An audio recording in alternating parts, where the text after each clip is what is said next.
Hey guys, how you doing this morning? Today is Tuesday, I believe it's January 30th, and it is now the 30th day of our carnivore journey. And stood in the scale this morning, and I was 199.2, so I'm kind of hovering around that 199 spot. I guess we got down to 180.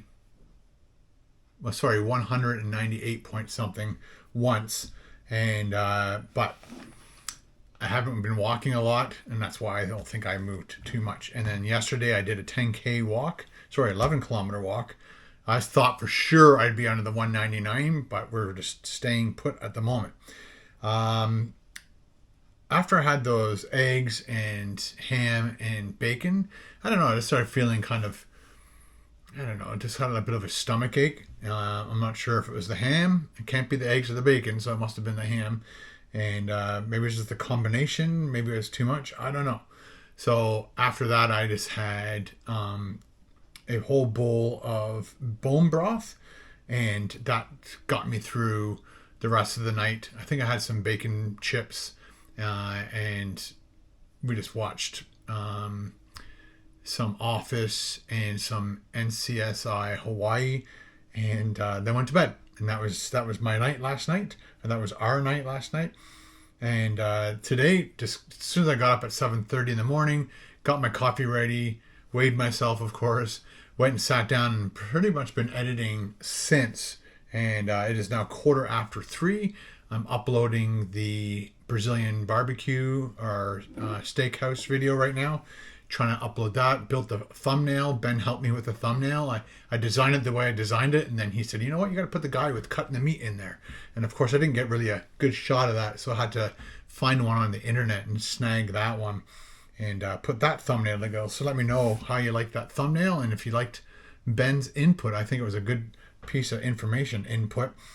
Today I wasn't planning on eating until, you know what, I was going to do some eggs and bacon again at lunchtime, but Ben was grilling up some chicken and some ham, so I ate all that and I feel fine. So I guess it wasn't the ham. Maybe it was just me that day. I don't know. But last night, while we were watching TV, I said, you know what, I think I need a new card for the new camera. Again, this is the DJI Osmo Action 4. I'm shooting right now with the Osmo Action 3, but this is going to do way better in low light situations. So this would have actually been really good to have at the Brazilian barbecue because it was low light. Not only is it good in low light, but it makes the image a little bit sharper than this camera. And I've seen some videos of people demonstrating the difference between this camera and that camera, and this one blows that camera out of the water in darkness. So while we're sitting there watching TV, go on Amazon, figure out what card is in this or in that camera, and I'm like, I'll order another one. So I just went on Amazon. Amazon says, oh, you ordered one of these X amount of months or years ago, and would you like to order another one? Yes, I would. And it came this morning. I love the internet. It's amazing. Didn't have to go out, didn't have to try to find a new camera shop that might not be open, didn't have to go all the way down to Newmarket. So I'm super happy about that. So we got our new card and card reader. Oh, that's just the reader that fell. Where'd it go? Why does it always go so far away that you can't find it again? It doesn't just bounce and sit right there. No, it goes under something. So I've got about 5 of these now, and I put them in various locations just in case I'm out somewhere and I forget to bring it, and I need to edit, and I need to get stuff off the camera, put it into my computer. Craziness. Okay, let's get this in here. And we'll start it up, and we'll shoot the rest of the day with this camera. So you slide her in there. We probably had to format it too, just to make sure. Let's start her up. Press the start power button on the side.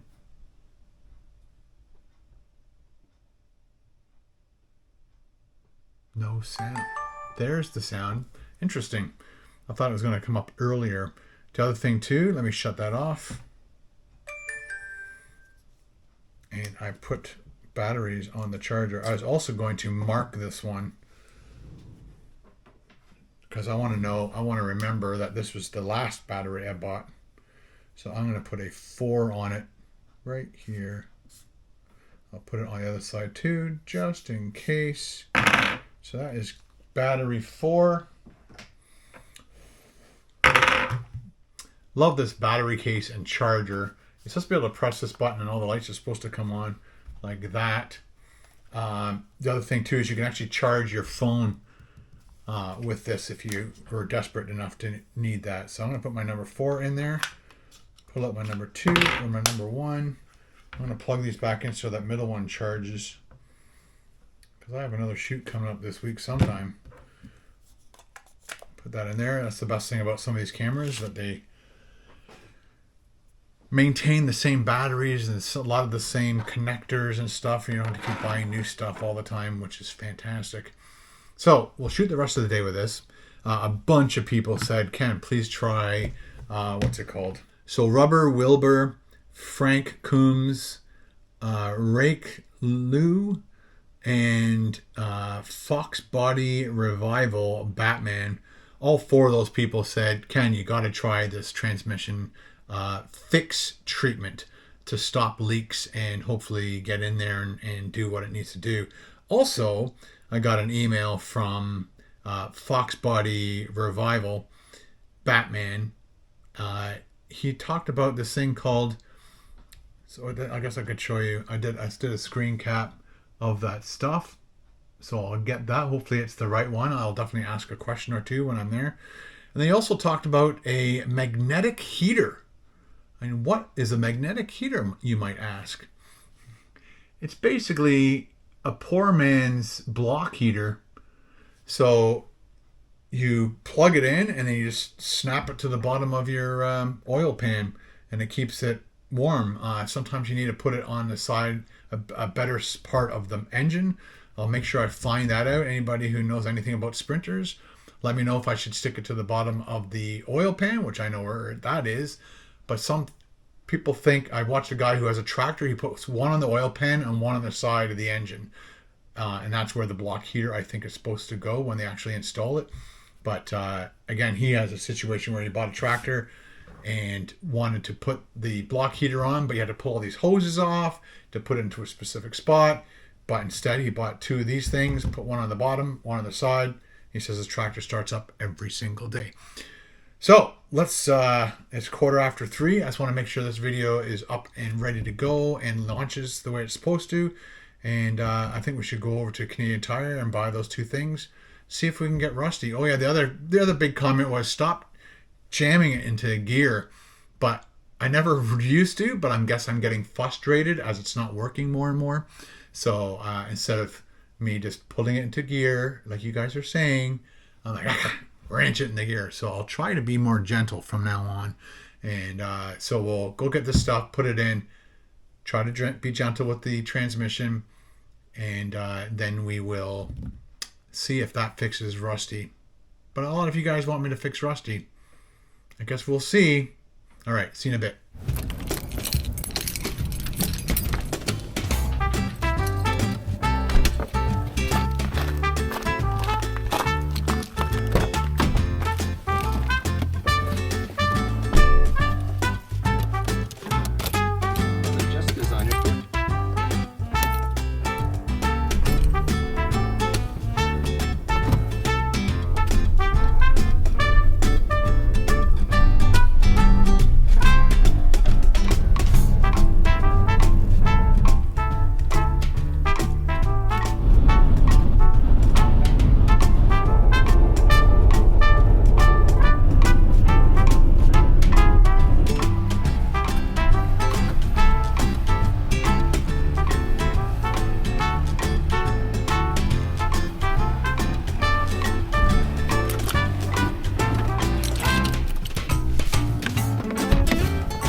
Stop leak. This is it. Stop slips. We'll see. Yes. Hello. Hi, how are you? All right, how are you doing? There you go. Thank you. Have a great day. You too.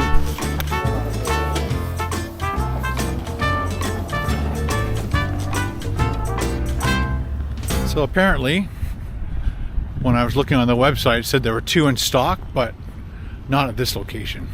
So this location had none of the magnetic heaters. So Barrie has it. I'm not driving up to Barrie today, so let's go home and put some Lucas in my engine. Not a sponsor.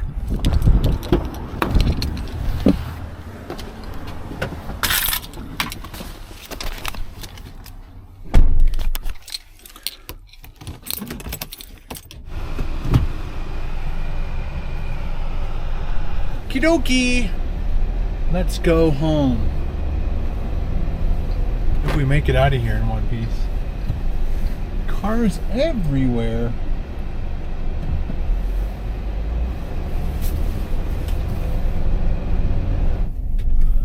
I remember I wanted to do a 24-hour stealth camp at this gas station here because they had a lot of food, and when they finished building that, it was right into COVID, so they pulled all the food and they only had packaged stuff.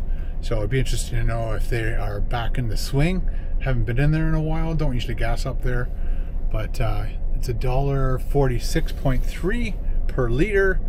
Diesel is $1.64.9. Last year, when 2 years ago, when Carol and I went out west, Northern Ontario was $2.45 per liter for diesel. Man, that sucked. Time to see if you guys are right. So apparently these cars don't have dipsticks for the transmission, so I watched a couple videos, and the video people say that if you use the dipstick for, there you go, the oil, then you can use that.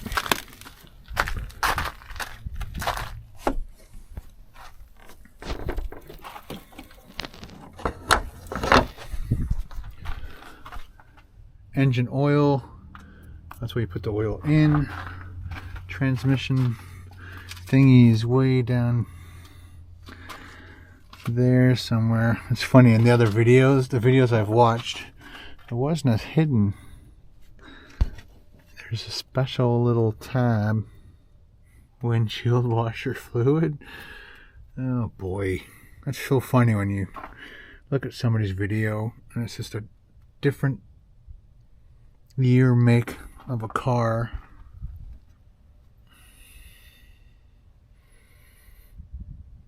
Well, I don't know where it is. It's definitely a different engine than any of the ones I saw.